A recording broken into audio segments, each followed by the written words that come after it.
Bom dia a todos, na graça e paz de Jesus.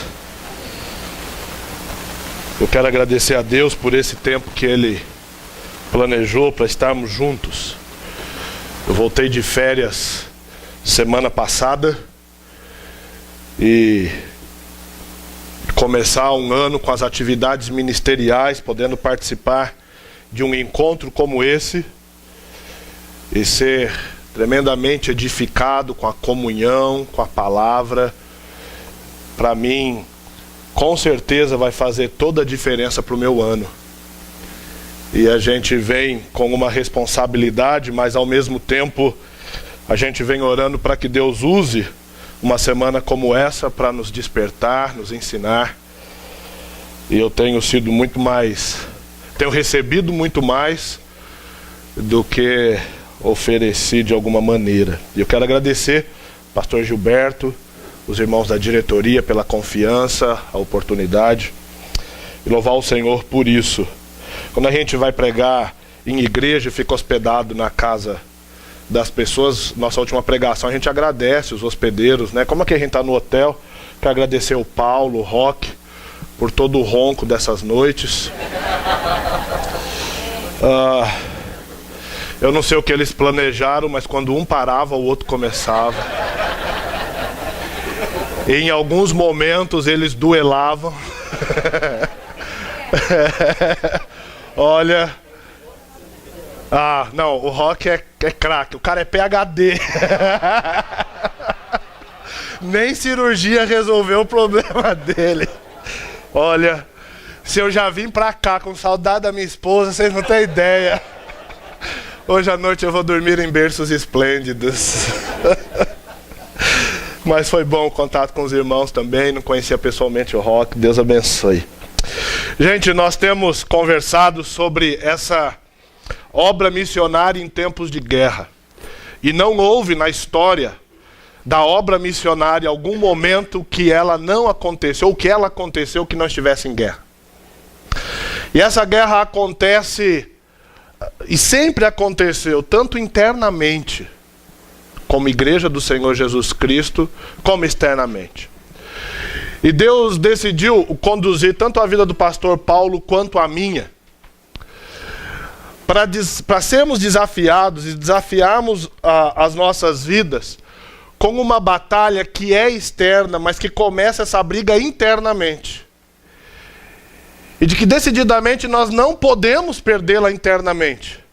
Senão nós nunca vamos conseguir vencer o real inimigo da obra de Deus. Nós vimos na primeira manhã quanto a cultura pode afetar o nosso interesse em pregar o Evangelho. E por aquilo que Deus faz com a expansão do Evangelho, chegando aos gentios, que para Deus não há acepção de pessoas. Ele vai salvar pessoas em todas as culturas, com todos os jeitos, porque Ele tem interesse nelas. Ontem pela manhã nós vimos que diante de muitas filosofias e pensamentos que existiram, existem e por certo existirão, o nosso papel nessa batalha é nos concentrarmos na pregação da palavra exclusiva, apresentarmos o Evangelho do Senhor Jesus Cristo. Não nos perdemos em distrações religiosas, não nos perdemos em interesses que podem se tornar idolatrias, mas nos concentrarmos em apresentar o Deus verdadeiro àqueles que vivem cegos, sem poder ver a Cristo Jesus. Hoje pela manhã, diante daquilo que foi pedido para a gente como ideia, de uma luta que é de todos, de uma união e unidade imprescindível, eu tenho dois objetivos.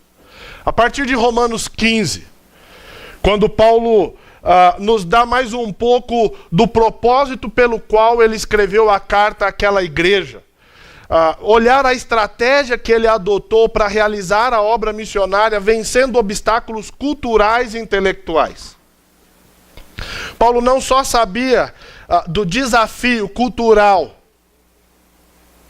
filosófico, quando o Evangelho chegava, mas ele sabia que deveria ultrapassar fronteiras, barreiras, para que o evangelho chegasse em qualquer cultura. Eu quero propor que a solução para o avanço da obra missionária acontecerá quando a igreja for unida internamente e entre suas co-irmãs.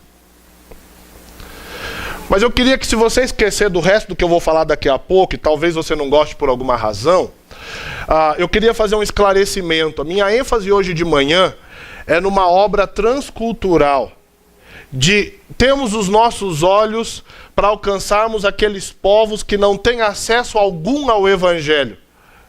Enquanto eu estiver falando isso, eu não estarei dizendo que não se deve pregar na Jerusalém.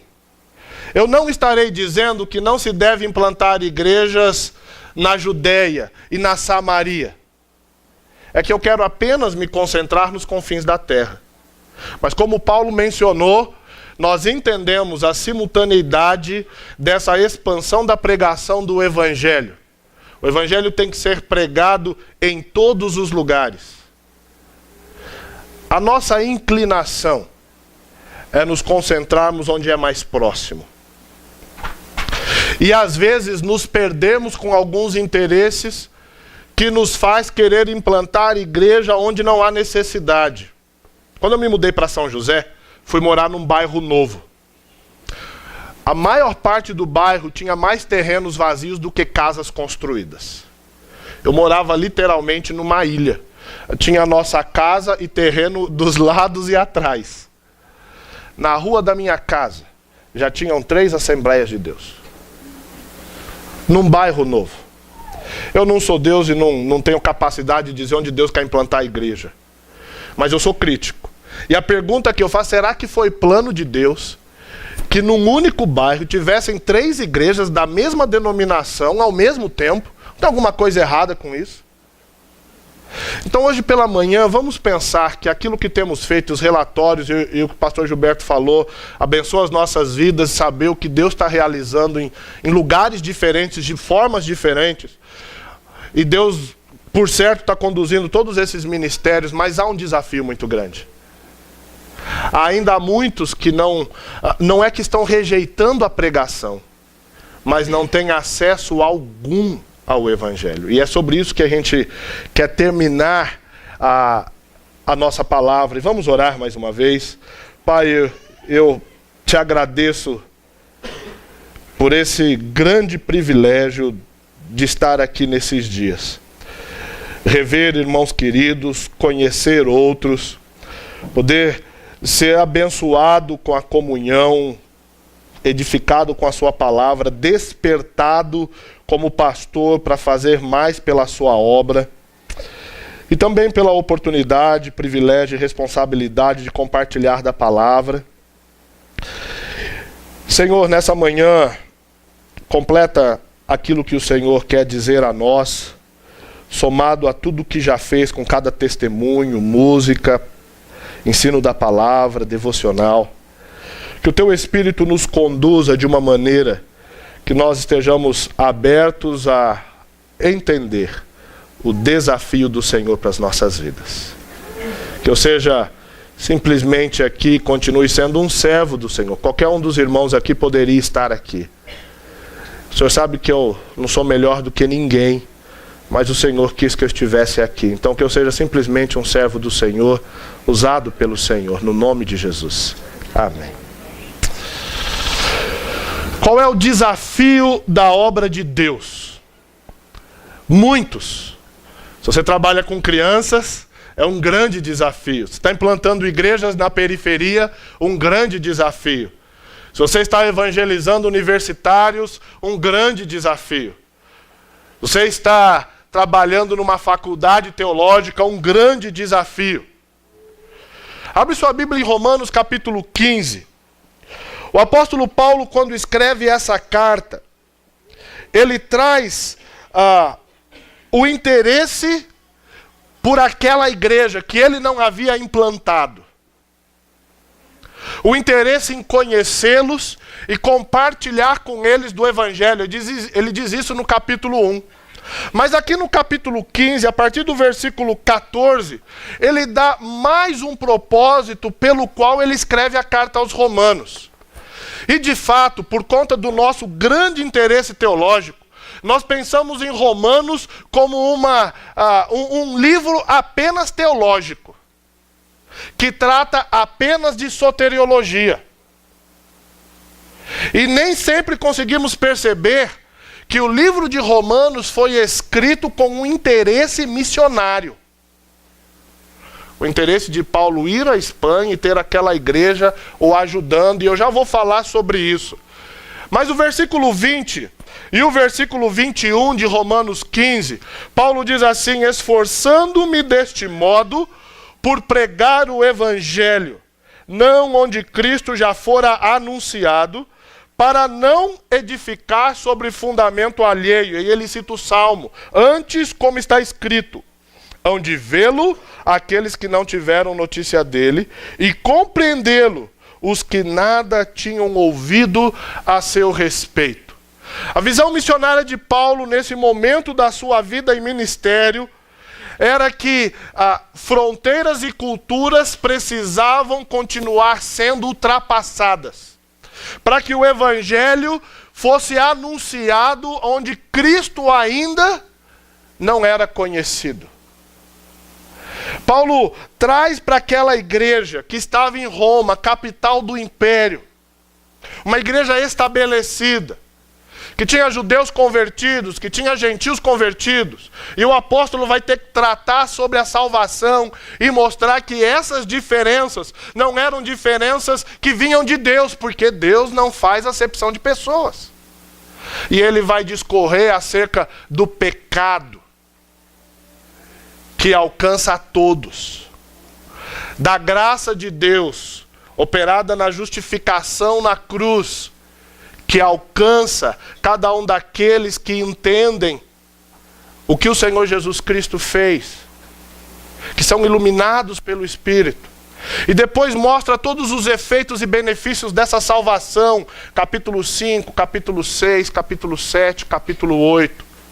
E aí discute a eleição do Senhor 9, 10 e 11 de maneira tão própria. E aí no capítulo 12 ele diz assim: rogo-vos, pois, pelas misericórdias de Deus. Misericórdia de Deus é essa salvação oferecida aos judeus e gentios, que apresenteis os vossos corpos em sacrifício vivo, santo e agradável a Deus, que é o vosso culto racional. E ele começa a discorrer de como nós devemos viver por causa da grande bênção da nossa salvação. E no final, ele expõe o seu grande interesse em levar esse mesmo evangelho até a Espanha. Nesse contexto, antes da gente olhar um pouco mais o texto, eu queria mostrar alguns dados interessantes. Esses dados são de 2010. Então, no dia 11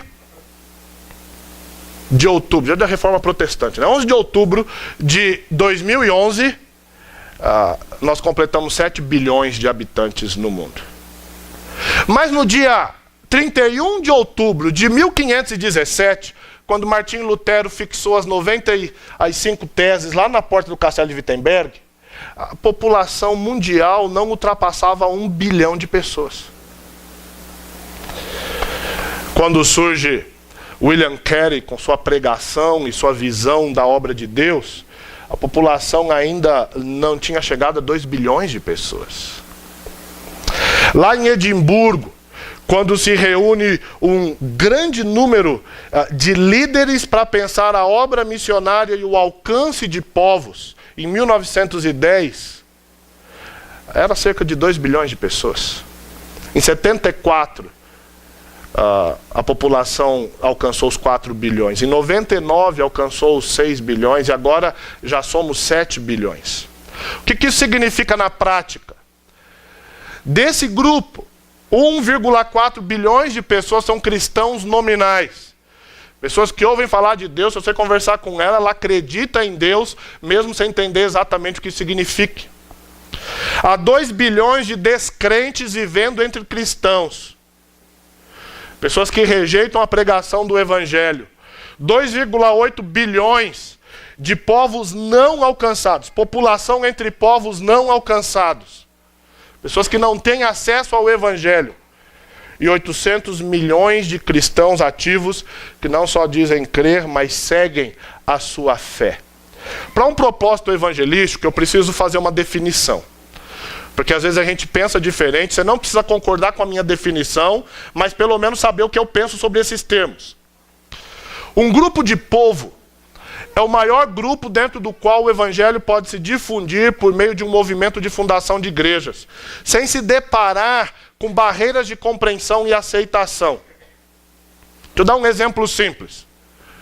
Poderíamos considerar os skatistas, que vivem lá no centro de São Paulo, como um grupo de povo. É uma cultura e uma comunidade própria que vive lá no centro da cidade. Eles têm o evangelho à mão, mas eles têm uma cultura própria, que precisa se comunicar de uma maneira que os alcance. Só um exemplo. Alguém falou de ciganos. É um grupo de povo que vive em torno do alcance do evangelho. Ele pode ouvir o evangelho no rádio, na televisão. Se ele acordar e dizer assim, eu quero ir numa igreja, ele tem várias à sua volta. E nós temos evangelizado e até mantido contato com esses. Quando eu mencionar hoje pela manhã grupo de povo não alcançado, eu estou me referindo a um grupo de povo dentro do qual não há uma comunidade nativa de crentes que seja capaz de evangelizar o restante desse grupo. Países e culturas em que o evangelho não chegou de nenhuma forma. Mais de 150 tribos no Brasil não têm acesso algum ao evangelho. Todas aquelas tribos dentro dos países africanos sem acesso algum ao evangelho. Na Ásia, os países árabes. Nós temos um missionário que é parceiro nosso, foi aluno meu no seminário, e ele morou 2 anos no Irã, e aí foi expulso de lá. Como ele foi para lá enviado pela OM, ele fez aquele curso rápido de 6 meses, e foi para ministério evangelístico e ficou, aprendeu persa. E ele sentiu a necessidade de um preparo melhor na área teológica, ministerial, e veio, fez o nosso seminário, se formou. E agora, no ano passado, ele foi para a Inglaterra. É proibido qualquer missionário entrar no Irã. Mas há uma comunidade de 20 mil iranianos que moram numa cidade na Inglaterra, que fica a meia hora de um dos escritórios da OM. E ele está exercendo uma função dentro da agência missionária para a expansão da pregação na Europa e implantando uma igreja entre os iranianos lá, porque lá ele pode pregar o evangelho. Além de falar o persa e ter a fluência da língua inglesa, lá ele consegue se comunicar e ser aceito nessa comunidade. Pessoas, nesse caso, que são completamente fechadas ao evangelho, vivendo em torno dele. E tudo isso é uma batalha, e tudo isso é um desafio. Você recebe os informativos de portas abertas. Ontem eu recebi pelo e-mail de missionários que continuam sendo assassinados por pregar o evangelho. Eles estão em lugares e ninguém pode saber que eles estão lá. E estão lá para pregar o evangelho. Uma missionária que está presa porque tentou evangelizar uma colega de trabalho dentro do mundo árabe. Então o grupo de povo aqui são aqueles grupos de povos existentes no mundo em que não há contato algum com o evangelho. A maior parte deles, pessoas que sequer ouviram o nome de Jesus. Países com 98% de islâmicos. Vamos avaliar algumas notícias, algumas boas e outras nem tanto. No ano 100, quando se termina o primeiro século, Novo Testamento, as igrejas ali, nós tínhamos para cada pessoa convertida o desafio de alcançar 360 para Cristo. Um salvo, no final do primeiro século, precisava alcançar 360 pessoas. Se cada salvo no primeiro século evangelizasse 360 pessoas, o mundo todo seria evangelizado. No ano 1000, cada salvo precisava fazer evangelizar 270 pessoas para todo mundo ser alcançado. No ano 1500, a data oficial do descobrimento do Brasil, cada salvo precisava evangelizar 85 pessoas para o mundo inteiro ser alcançado. Em 1900, cada salvo precisava evangelizar apenas 40 pessoas e o mundo inteiro seria evangelizado. Em 1950, cada salvo alcançar 30. Em 1980, 15. Em 2010. Se cada salvo evangelizasse 8 pessoas, o mundo inteiro seria evangelizado. Qual é a boa notícia? É que se você evangelizar 8 pessoas que nunca ouviu falar do evangelho, não as que já foram evangelizadas, mas as que não foram evangelizadas, se cada um fizesse isso, o mundo inteiro ouviria acerca do nome de Jesus. A conversão depende de Deus e não de nós, mas o anúncio é nossa responsabilidade. Apenas 8. Agora, se isso já nos assusta, porque o mundo já poderia ter sido evangelizado, olha a realidade disso transformada em número de igrejas. No ano 100, existiam 12 grupos de povos não alcançados para cada igreja local. Uma igreja sozinha precisava trabalhar para alcançar 12 grupos de povos, culturas e locais onde nunca se houvera falado acerca de Jesus. No ano 1000, cada igreja precisava apenas alcançar 5 grupos de povos não alcançados. No ano 1500 empatou. Cada igreja existente precisava alcançar e trabalhar para alcançar apenas um grupo de povo não alcançado. Em 1900, 10 igrejas. Agora inverte. 10 igrejas existiam para cada grupo de povo não alcançado.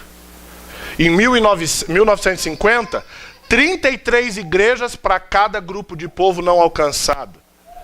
Em 2010, para cada 1000 igrejas, há um grupo de povo não alcançado. Não tem alguma coisa errada? Por que o mundo ainda não ouviu falar de Jesus? Qual é o problema? Eu acho que nós já tocamos um pouco nisso aqui nesses dias. Parte da dificuldade acontece por acepção de pessoas. Há grupos de povos que não são alcançados porque a gente acha que eles não merecem a salvação. E nós não vamos gastar tempo para que o evangelho chegue até eles. Outras vezes nós temos até a oportunidade de chegar lá, mas nos distraímos com tantas religiosidades e idolatrias que o evangelho puro não os tem alcançado. Olha isso numa outra realidade, onde a obra missionária está acontecendo. A maior parte da população mundial vive entre os alcançados, aqueles que têm acesso à pregação do evangelho. 16 mil grupos de povos estão do lado dos alcançados. E de 225 mil missionários e força missionária, que entre missionário pessoal, agências, a maior parte está trabalhando do lado onde já há um número de evangelização muito intensa. E a minoria está trabalhando entre aqueles que não têm esse acesso. Diante disso vem o desafio. E volta comigo para Romanos 15. Quando nós olhamos para essa realidade de que há bilhões de pessoas no mundo que não conhecem o Senhor Jesus Cristo, e não o conhecem porque rejeitaram a pregação, mas porque nunca ouviram a pregação, O que fazer diante disso e o que esperar de uma igreja que entende e aceita o desafio da obra de Deus?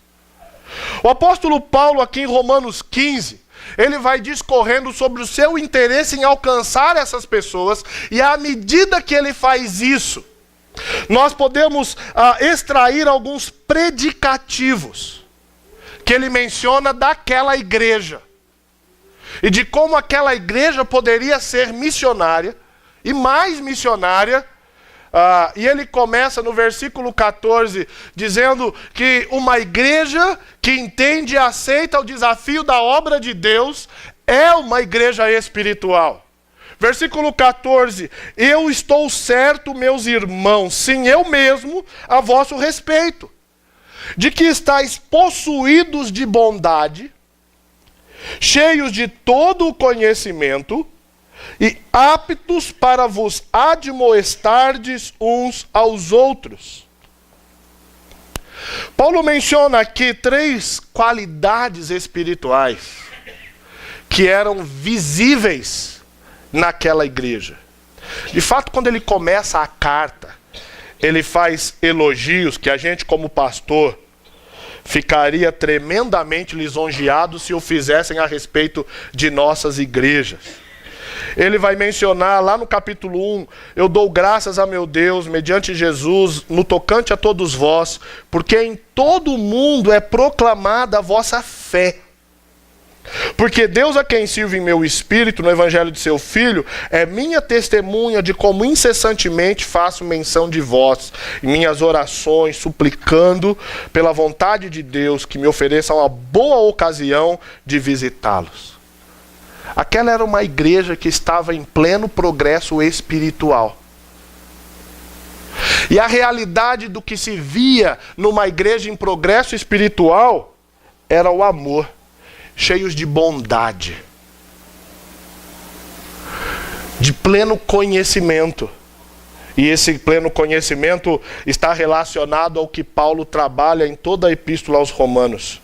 E aptos para admoestardes, esse termo poderia ser traduzido por aconselhardes.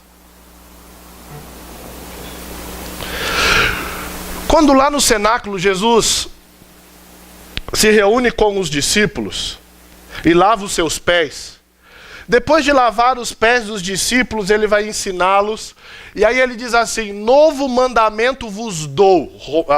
João 13, 34 e 35. Novo mandamento vos dou, que vos ameis uns aos outros. Assim como eu vos ameis uns aos outros. Ponto.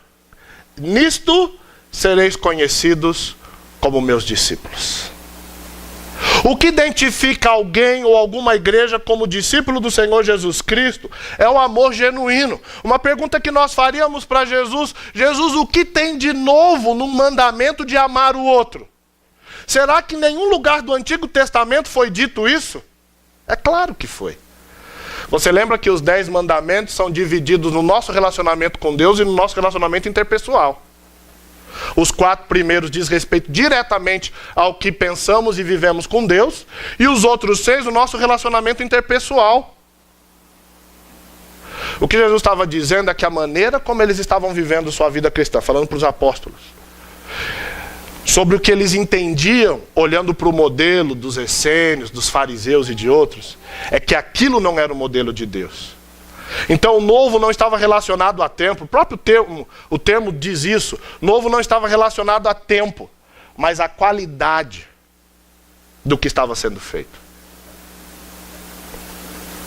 Paulo, quando começa a falar aqui sobre essa igreja, novamente, ele diz: eu estou plenamente certo e convicto a vosso respeito, que a abundância do amor de Deus expressado em bondade.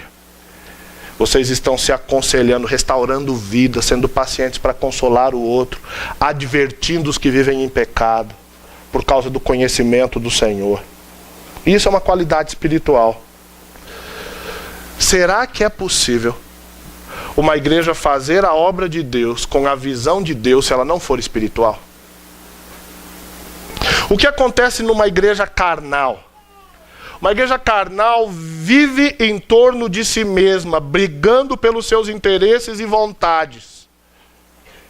E ela tem que gastar tanto tempo concentrada nisso que a obra de Deus fica sem ser realizada.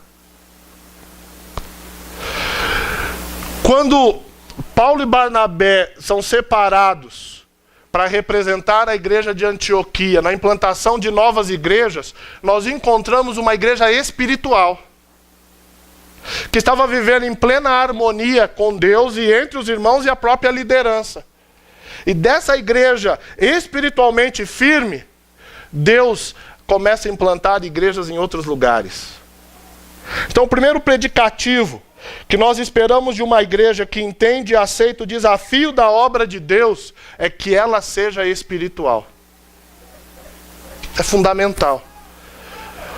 Segundo predicativo é que ela tenha uma visão clara do alcance do evangelho. Versos 15 e 16. Entretanto, vos escrevi em parte mais ousadamente, como para vos trazer isto de novo à memória, por causa da graça que me foi outorgada por Deus, para que, olha o propósito, eu seja ministro de Cristo Jesus entre os gentios, no sagrado encargo de anunciar o evangelho de Deus, de modo que a oferta deles seja aceitável, uma vez santificada pelo Espírito Santo.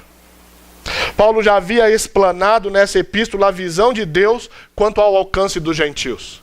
Capítulo 1, versículo 16, ele vai dizer que o evangelho, como poder de Deus, ele tanto tem que chegar aos gregos como aos judeus. Não me envergonhe do evangelho, porque é o poder de Deus para a salvação de todo aquele que crê, primeiro do judeu e também do grego.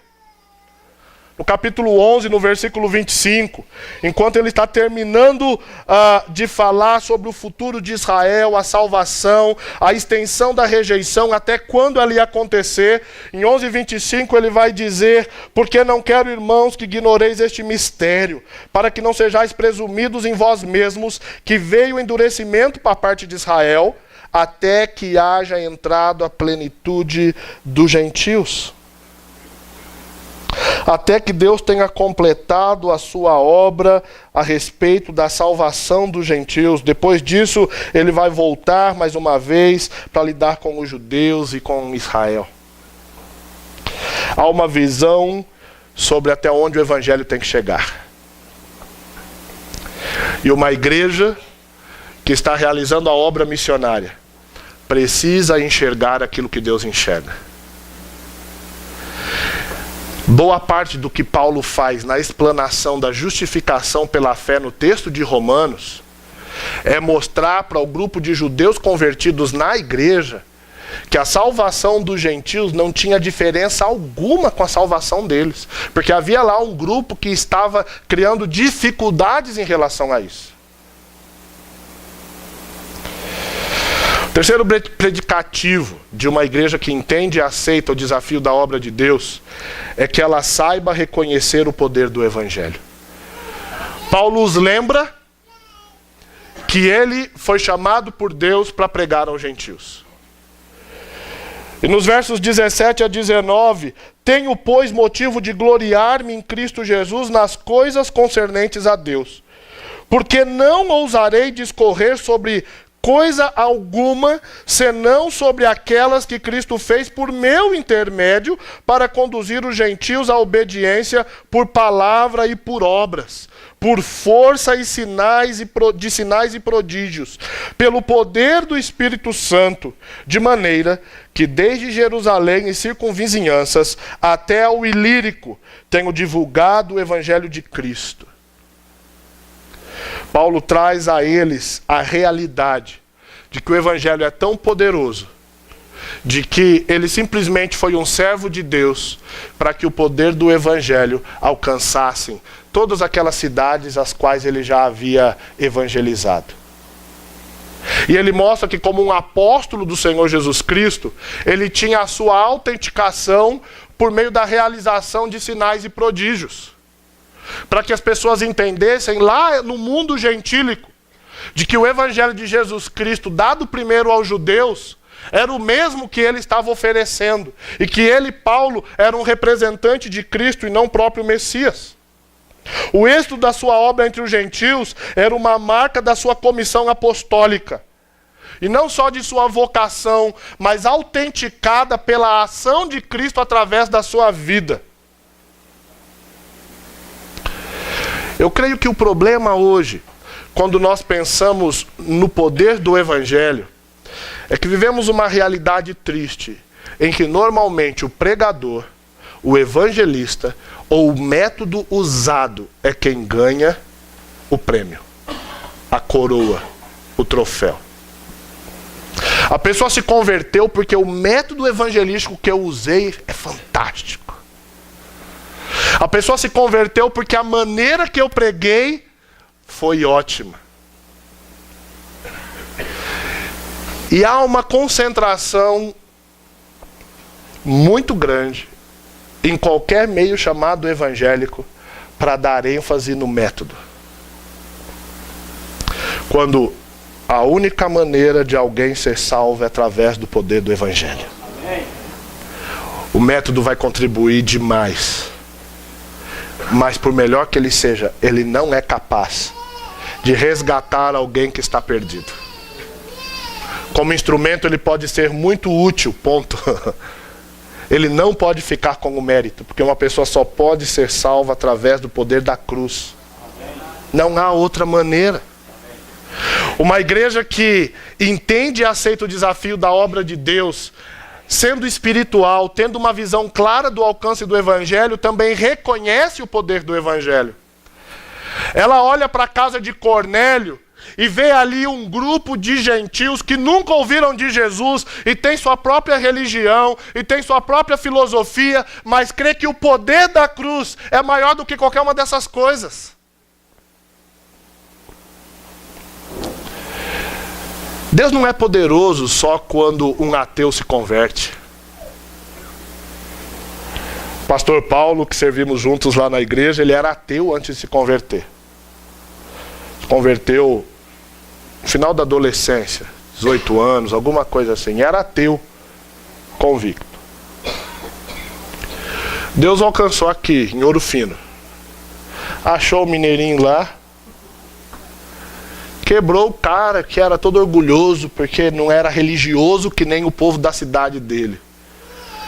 É o nosso menino da porteira lá na igreja, que é pequenininho.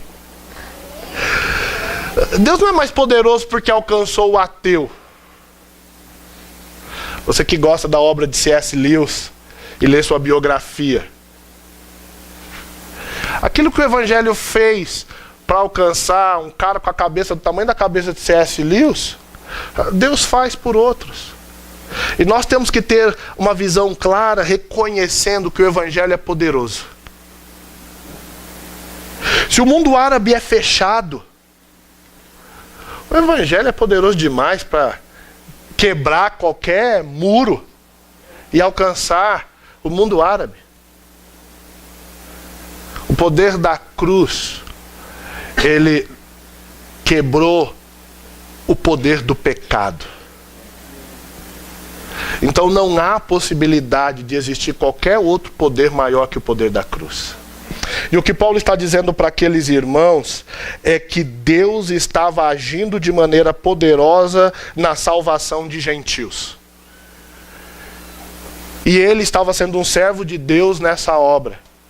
E ele queria que a igreja em Roma fizesse parte desse projeto. Quarto predicativo de uma igreja que entende e aceita o desafio da obra de Deus. Ela precisa ter uma visão missionária abrangente. Jerusalém, Judeia, Samaria e confins da terra. Ela precisa alcançar Jerusalém. Afinal de contas, ela está lá por causa disso. E eu entendo que às vezes como igreja e estratégia missionária nós falhamos, tendo que implantar igrejas na Jerusalém quando já há outras igrejas implantadas lá. E uma coisa que me animou muito foi o ministério do pastor Eládio, de revitalização. Porque às vezes nós temos um desafio muito grande querendo implantar uma nova igreja, precisando de um novo obreiro, numa cidade em que já há igrejas genuínas, que estão espiritualmente fracas e por causa disso perderam sua visão da obra de Deus. E a necessidade ali é revitalizar aquela igreja. Ou então fechar o prédio, jogar uma bomba lá e sal em cima para não nascer nada no lugar. Nós tínhamos uma igreja em Pinheirinho, um bairro de Itaquá, uma cidade um bairro agora, entre Guarulhos e Arujá. Na ocasião que eu me tornei responsável por aquilo, 40 anos tinha aquele trabalho, ainda era uma congregação. Não conseguia formar e permanecer nenhum obreiro, líder, pastor. 40 anos, isso não pode ser de Jesus. Se o Senhor Jesus Cristo é o cabeça da igreja e tem interesse em implantar igrejas para que o seu nome seja glorificado a partir disso, como pode um lugar ter 40 anos, não ter 10 pessoas e não conseguir avançar? E aí quando vieram, o que a gente pode fazer sobre isso por causa da proximidade com Guarulhos? Tem obreiro? Não tem obreiro. Qual que é o lugar? Vai ver o lugar. Vamos fazer uma coisa? Fecha, derruba. Nós vamos vender esse terreno, vamos comprar em outro lugar e começar do zero. A gente muda o nome, perde a relação, porque o mau testemunho... Eu não estou falando mau testemunho por causa de pecado de pessoas. O mau testemunho por causa da mediocridade com a obra de Deus. A igreja do Senhor Jesus Cristo, que é edificada pelo Senhor Jesus Cristo, não pode ser medíocre e não sair do lugar. E estava lá mais de 40 anos e não saía e não ia. E ninguém queria. Chegou uma hora que estavam passando a bucha. Quem que começou esse trabalho? A igreja lá de São Paulo, não sei, não vi, tenho raiva de quem viu. Estava desse jeito. Aí um trabalho de revitalização, de apoio. Nós estamos tentando ajudar um pastor em Taubaté. Ele tem 80 e tantos anos, com uma esposa de 80 e tantos anos que está na cama. Ele começou a igreja, ele é reformado, um militar reformado. Ele comprou o terreno, construiu o prédio, tudo com o dinheiro dele. Comprou uma Kombi para buscar os irmãos. Ele abre a igreja, canta, dirige, rege, prega, enquanto está cuidando da esposa que está na cama. E ainda tem uma Kombi para ir buscar os irmãos, senão os irmãos não vêm à igreja. Eu conheci esse pastor, um homem piedoso, homem de Deus. Vai ter seus galardões lá. Eu não precisa de uma nova igreja. O irmão vai pastorear em Taubaté, que já tem igreja lá, mas lá, um predinho bonitinho, ajeitadinho. A igreja nunca esteve envolvida em escândalo. Mas esse homem vai morrer, alguém vai tomar aquilo lá. E você sabe, normalmente quem toma, né? Nós precisamos de uma visão missionária abrangente, onde a nossa Jerusalém continue sendo alcançada. Como estamos vivendo uma nova geração, por causa do tempo do evangelho no Brasil, muitas igrejas sendo revitalizadas. A nossa Judéia, a nossa Samaria precisa ser alcançada. Mas não podemos, por causa disso, perder a visão dos confins da terra. E é isso que Paulo diz: eu me esforço. E Paulo gosta de usar esse termo. E há mais de um termo para ele falar desse esforço que é físico também. Eu esgoto os recursos que eu tenho, espirituais, físicos, emocionais, para pregar o evangelho, não onde Cristo já fora anunciado. Por causa disso, quando ele termina a terceira viagem, reúne a igreja de Éfeso e vai falar aos presbíteros daquela igreja, ele diz: agora eu estou indo para Jerusalém e não sei o que vai acontecer comigo. E os caras tentaram dissuadi-lo disso. Não, você vai ser preso, você já não tem boa saúde, não sei. Deus está me mandando, eu não sei o que vai ser, mas Deus está me mandando. Eu não vou ficar com vocês aqui muito bem cuidado. Eu vou onde Deus quer que eu vá, porque Ele vai comigo e seja o que Deus quiser, literalmente. E a gente sabe que ele é preso lá. E aí ele quase tem que rodar o mundo inteiro até chegar em Roma, que nunca chegava. Parece sonho. Sabe aquele sonho que você tem que chegar num lugar e nunca consegue chegar, sempre... Parece que a viagem de Paulo para Roma foi assim. Ele fica preso mais tempo do que devia. Aí acontece de tudo, mas ele chega onde Deus queria. Por uma razão. Porque ele ia pregar o evangelho onde Cristo ainda não tinha sido anunciado. E não era em Roma porque já tinha uma igreja. Mas a partir de Roma poder alcançar a Europa. Um quinto predicativo. Uma igreja que entende e aceita o desafio da obra de Deus é uma igreja que tem um plano de ação. Versículo 22, essa foi a razão porque também muitas vezes me senti impedido de visitar-vos.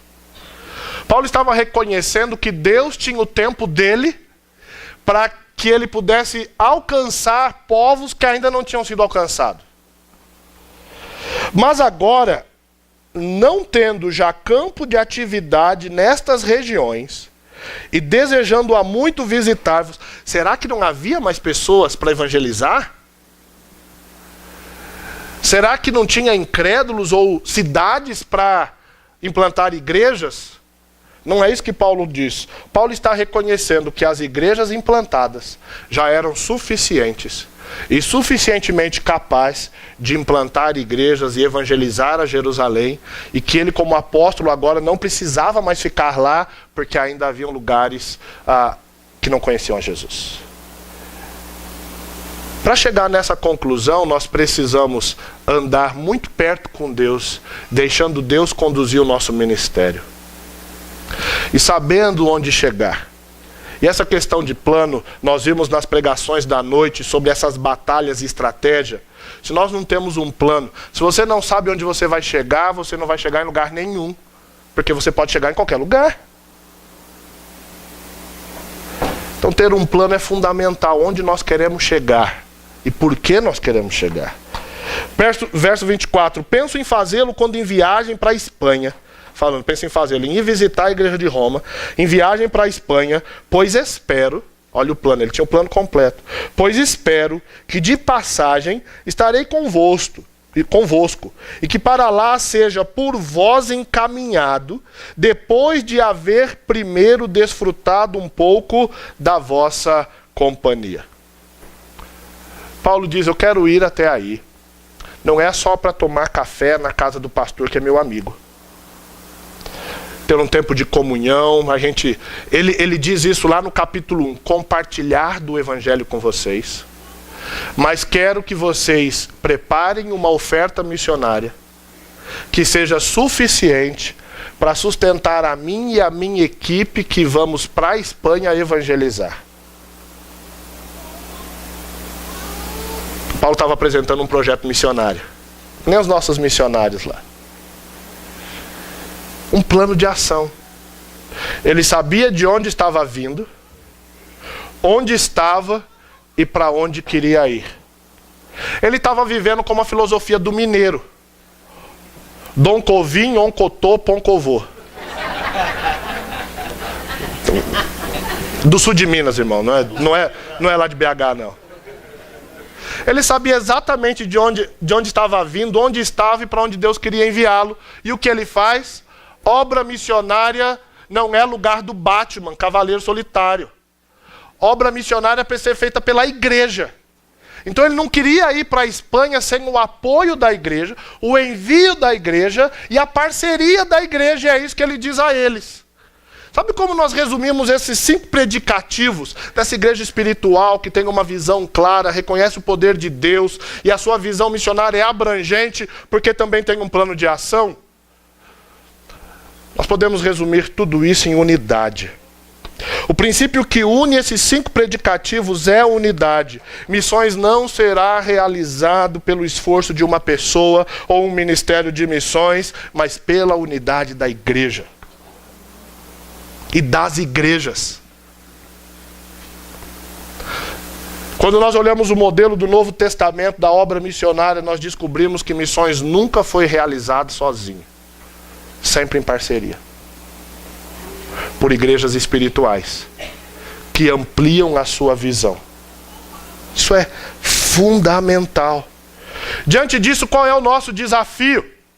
Se missões é o cumprimento da ordem dada à igreja, de tornar o nome de Deus conhecido e glorificado entre todas as nações e povos, qual é o nosso desafio? O nosso desafio é fazermos discípulos, indo, batizando e ensinando. Eu tinha mudado esse slide por causa de uma conversa que eu tive com o mestre. E eu acho que assim ele fica melhor. E de fazer discípulos batizando e ensinando. Agora, exegeticamente, eu estou correto? Gente, vocês não têm ideia, eu não precisei pagar por algumas aulas de exegese. Fantástico. Eu estava preparando meu curso de grego para o seminário e tive umas boas aulas esses dias. Aprendi umas coisas que eu não sabia e tirei umas dúvidas boas. Obrigado, viu, pastor? Deus é bom demais, né? Nosso desafio é fazermos discípulos de todas as nações. Porque quando o Senhor Jesus Cristo vier, não no arrebatamento, mas na segunda vinda, quando todo olho verá, o que Ele quer? Ser glorificado. E ali pessoas de todos os povos, línguas, raças, tribos, nações. E é nosso papel como igreja, antes de sermos arrebatados, tornarmos o nome de Cristo conhecido e glorificado pelo alcance do Evangelho a essas vidas. O nosso desafio é o desafio que Deus começa a dar para Abraão, abençoar as nações. Farei uma grande nação a partir de você. Eu vou te abençoar, eu vou engrandecer o seu nome. Para quê? Para você ser uma bênção. Para os povos conhecerem o meu nome. O que Deus chama Abraão para fazer não era simplesmente para ter filhos, mas para representar ao Senhor Deus na terra, anunciando a existência de um Deus verdadeiro. O nosso desafio é que todas as nações tenham essa oportunidade de vir se prostrar perante a face do Senhor e glorificar o seu nome. Não é um desafio dado à igreja, mas é um desafio dado já para Israel. Plano de Deus. A diferença é que no Antigo Testamento as nações tinham que vir. Para a igreja, nós temos que ir. É só a estratégia que muda, porque o alvo é o mesmo. Diante disso, eu quero terminar com mais uma ilustração aqui.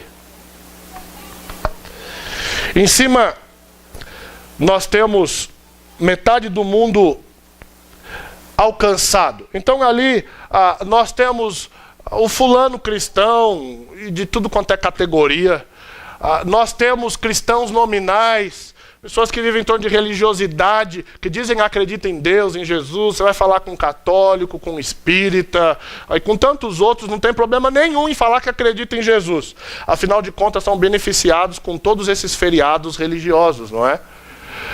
Você tem não cristãos dentro do alcance da igreja.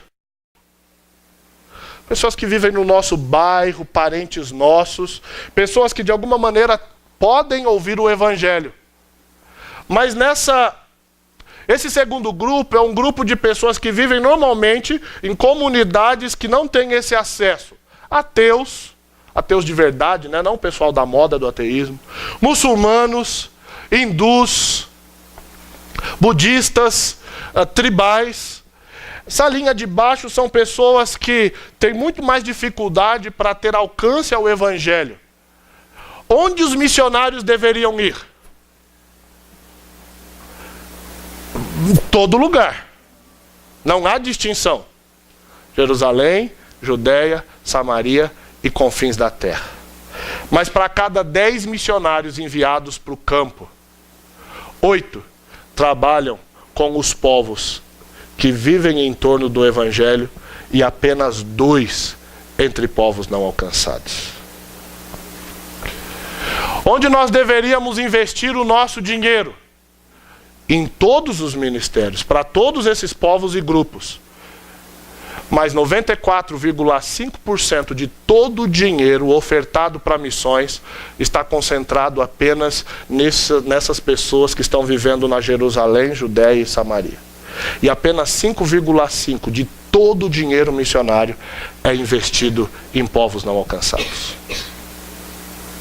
Como eu disse no início, o meu desafio não é você parar de investir na obra missionária aqui,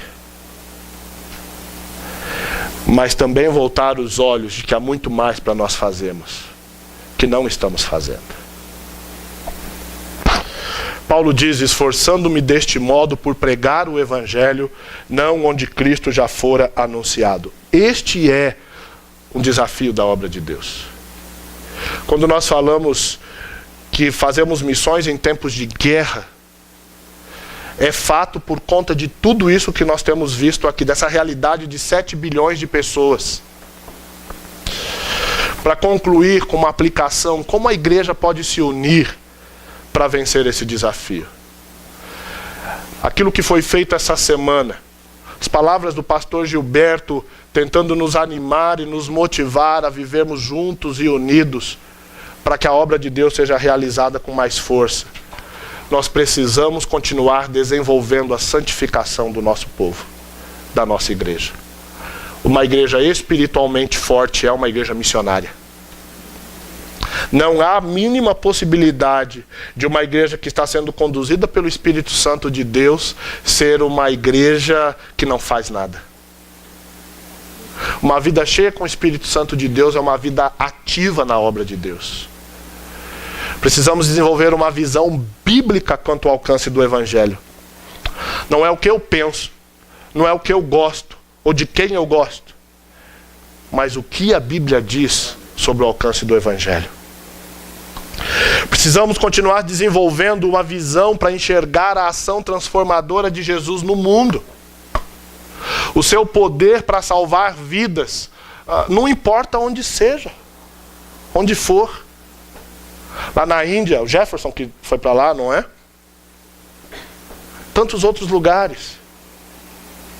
Deus vai salvando vidas e um dia a gente vai ter alegria lá no céu de ouvir os relatórios. Aí lá não tem preocupação com o tempo, a coluna não vai doer. E imagina a quantidade de relatório.